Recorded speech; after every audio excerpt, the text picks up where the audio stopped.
In the bustling city of Lagos, where success often wore designer suits and hearts were easily bought or broken, there lived a young man named Chuka Obesai.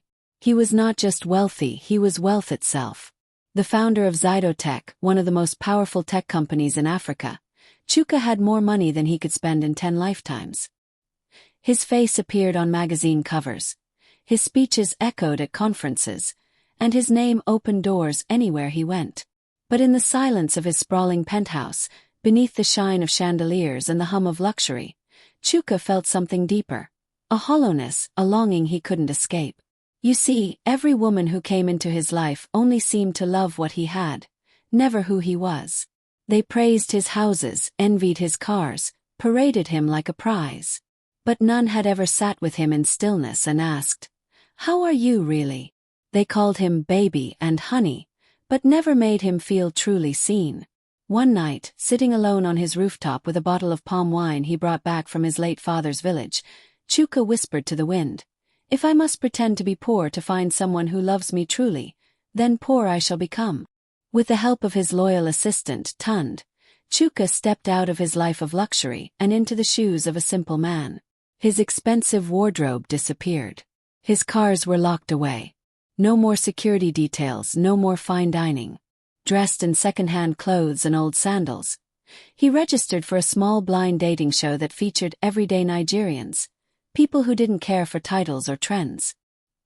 He called himself Chuka Emmanuel, told the show he was a freelance electrician, and carried nothing but roasted corn and pure water to each date. First it was humorous, then painful.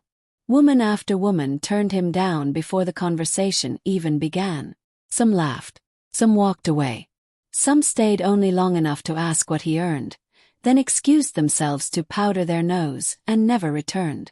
One lady even said to his face, "A man like you should not be allowed near beautiful women." Chuka smiled through it all. He kept showing up, not because he had hope, but because something inside him refused to believe that love had truly died. He believed, somehow, that someone out there saw the world the way he did. And then, one Thursday morning, on a small patch of grass in a quiet part of the city where the show filmed its less glamorous episodes, she arrived. Her name was Adana. She walked into the garden wearing a dress she made herself, Ankara with soft pink and blue patterns. Her hair was tied in a scarf, and her eyes sparkled with the innocence of someone who had known struggle, but still chose joy. She didn't wear perfume. She didn't carry a phone. And she greeted him, not with judgment, but with warmth. "Good afternoon, sir," she said, smiling. "Just Chuka," he replied, surprised by her genuine presence. They sat under a mango tree and talked for hours. She told him about her life in a small village in Enugu, where she worked as a tailor and trained 3 orphan girls in her workshop for free. She shared stories about growing up without her father, who died when she was 10, and how her mother taught her that dignity was worth more than diamonds. When he asked what she looked for in a man, she laughed gently and said, "A man who knows how to listen, who treats people well, even when they have nothing to offer him. If a man can share roasted corn and still laugh, then he's rich in my eyes." Chuka watched her with awe. No woman had spoken like this.